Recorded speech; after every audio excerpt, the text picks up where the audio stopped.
Dito, kung ako naman ang tatanungin, kasi kanina, kayo ang tinatanong ko eh. Kung ako naman yung tatanungin, kung ano ang nararapat, karapat-dapat na solusyon, unang-una na aking imumungkay, hubugin natin ang kabataan.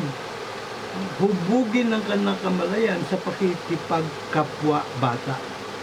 Doon sa mga unang taon sa paaralan, I would suggest na simula sa kinder o daycare pa lang. Daycare, hindi pa pala daycare, mukhang hindi pa nila masyadong maunawa. Pero pwede na rin, basta daanin sa laro ang pagtuturo. Kasi mga bata, mas mahaba ang kanang attention span kapag naglalaro. Pero kung mga medyo seryosong usapan ng pagtuturo, abay, aantukin ng mga bata. So, siguro mula, palagay na daycare, hanggang mga grade 3, puro values formation. Naglalaro sila, situationer. Ito yung nangyari, nadapa yung kaklase nyo, anong gagawin nyo? Pagtatawanan nyo ba? O agad kayong tumakbo, papunta sa kanya, alalayan, tingnan ko anong kanyang kalagayan. Yan ang dapat yung kill sa kamalayan ng kabataan. Paano igalang yung mga matanda? Paano igalang ang kapwa na bata? Paano mahalin? Kasi utos naman ng Diyos eh. Diba? Mahalin mo ang iyong kapwa.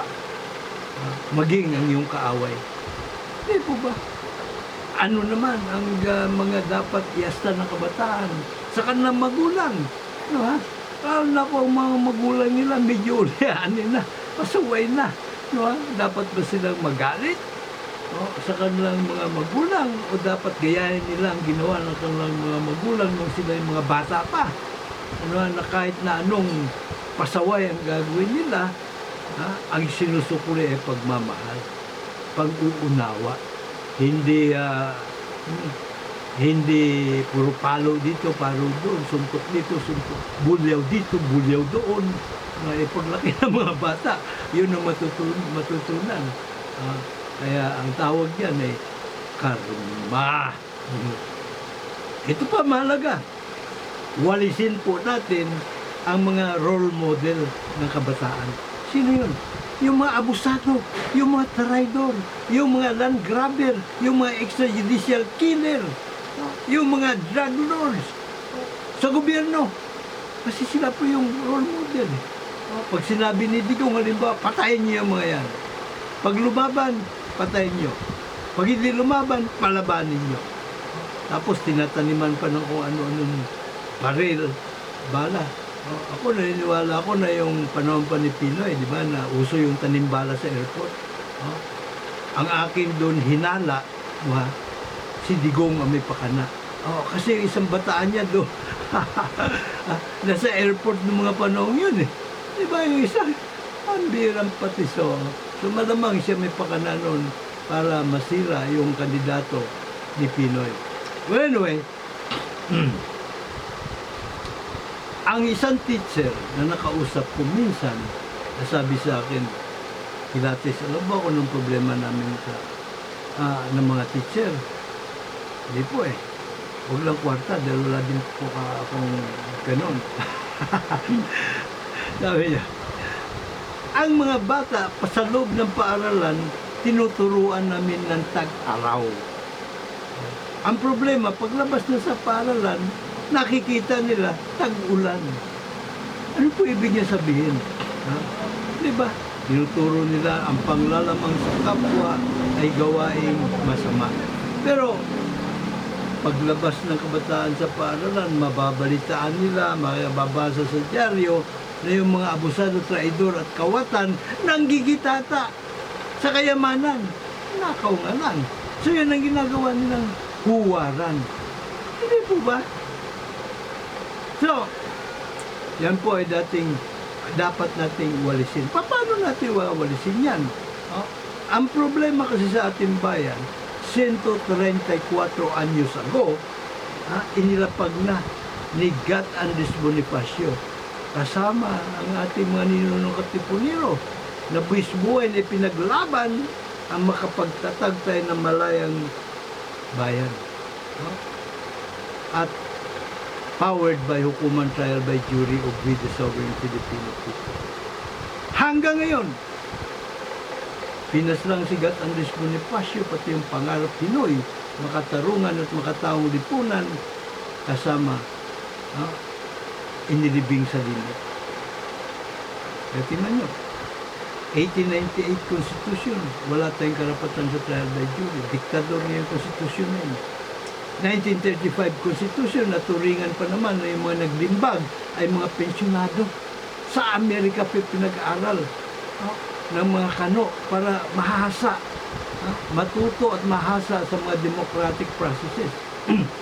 Pero nung sila na lumimbag ng ating 1935 Constitution, ang ginawa, pinagkait pa rin. Ang sovereign democratic power ng sovereign people, karapatan sa trial by jury. Ganon din, 1973 Constitution, naging parliamentary form ng ating gobyerno. Kaya kayong mga nagsusulong ng parlamento, mag-isip-isip nga kayo, tigil-tigilan yung kaungasan nyo. So, ano nangyari? Diktadurya na naman. Sabi na, mas maganda daw sa parliamentary government dahil hindi na kailangan i-impeach pa ang Prime Minister na ungas. Vote of no confidence na lang. Diba, teka muna.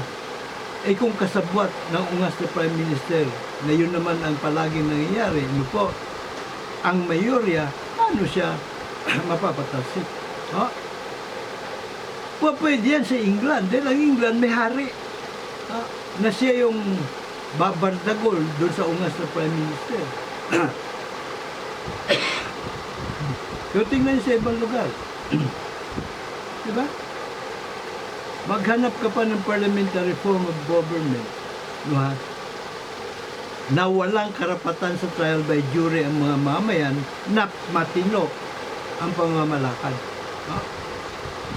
Alam niyo kung ano yung may mga parliamentary form of government na mayroong trial by jury, kaya matino ang bansa nila, maunlad ang bansa nila, pati mamayan maunlad. Kasama po yan ang Canada. Kasama din po yan ito pong Australia, pati Hong Kong. Parliamentary sa Hong Kong, dito ba? Pero may karapatan sa trial by jury ang mga Hong Kongers.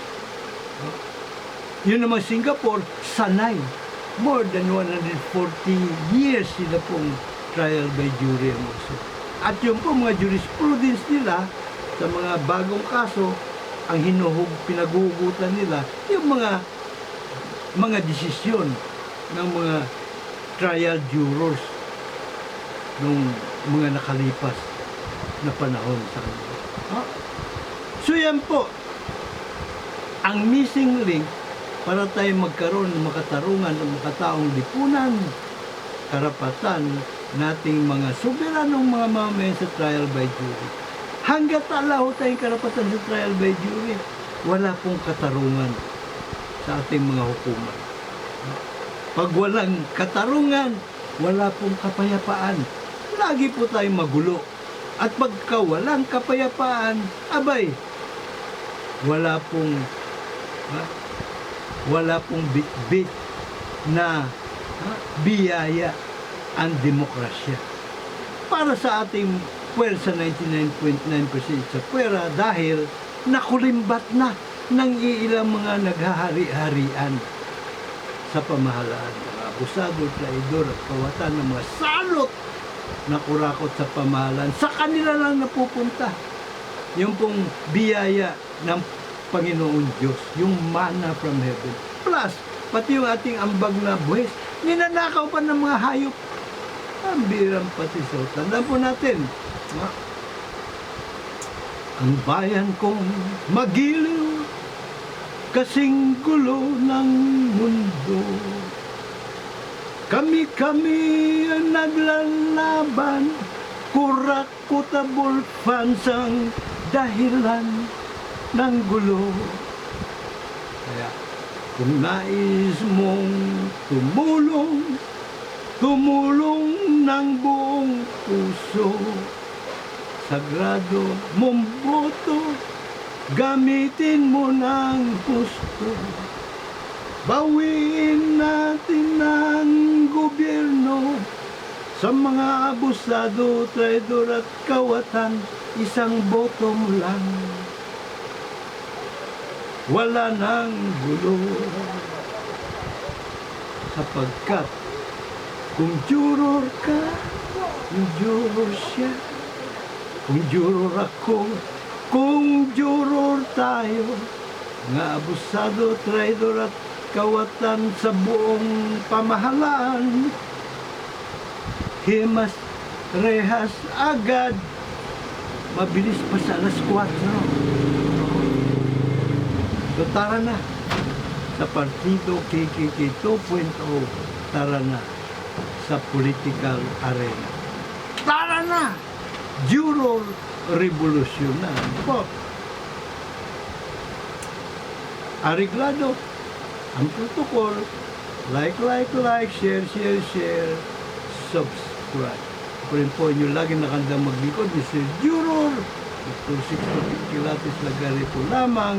At hanggang sa susunod po nating balitaan, kilatisan, komentaryuhan at serbisyo publiko. May God bless us all. May God bless Philippines.